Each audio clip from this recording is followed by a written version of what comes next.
a better rate, for one, which always helped, but just personalized service. And he was willing to come to the door and come in, and could always sign papers. And if I had to meet up with him, if it was late at night or early in the morning before work, we could always get together and get paperwork signed. Made it convenient.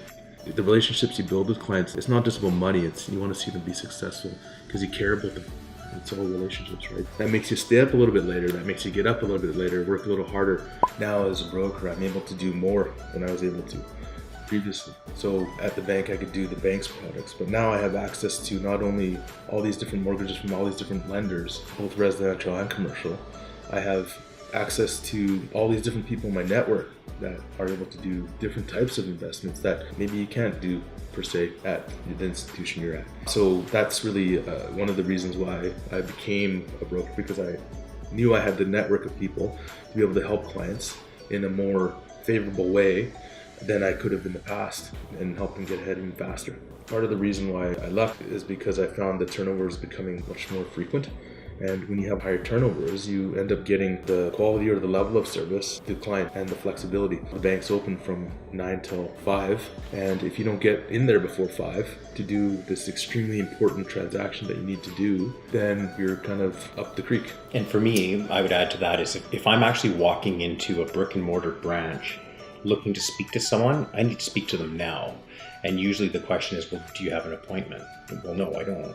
Okay, you need to make an appointment. I think this offers way more flexibility, just the ability, like you say, to pick up the phone and make a call. For what's that? Yeah, if you're calling a bank, you're calling your utility company, whether it be cable or TV or internet, you want to talk to someone and get something resolved, rather than have an appointment for next week. I look at it this way, as a new dad, that's an hour with my daughter I could have been doing, right? And that's an hour with my friends. I could have been drinking a nice craft beer. I'll be on our second one by now, right? At least in an hour, right? So that's kind of the opportunity cost I think of, and that's why I really try to be extremely responsive to my clients, friends and clients. I would say, most of my clients are friends now, but yeah, for sure, it's important. If you're comparing 5-year fixed-term mortgages, they're all fairly close. So now you're dealing on service.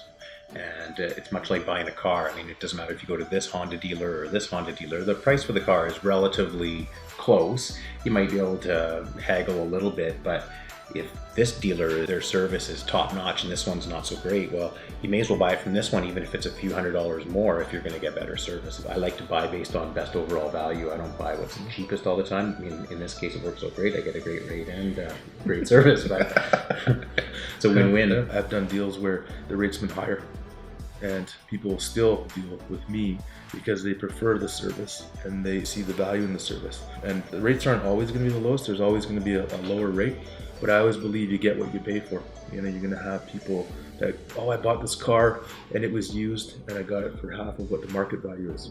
A week later, it's not running. I had to take it in to do $1,000 in transmission work. And all of a sudden, after a few months, it's the same price as it would have been if they had, except now they've just spent all this time getting it fixed, right? What's the value on our own time, right? How do you get more time back in your day, right? I would just say meet him, sit down and talk to him. And I'm sure there's a million mortgage brokers out there, but he's willing to listen and he'll fight for you. And he's just a stand-up guy.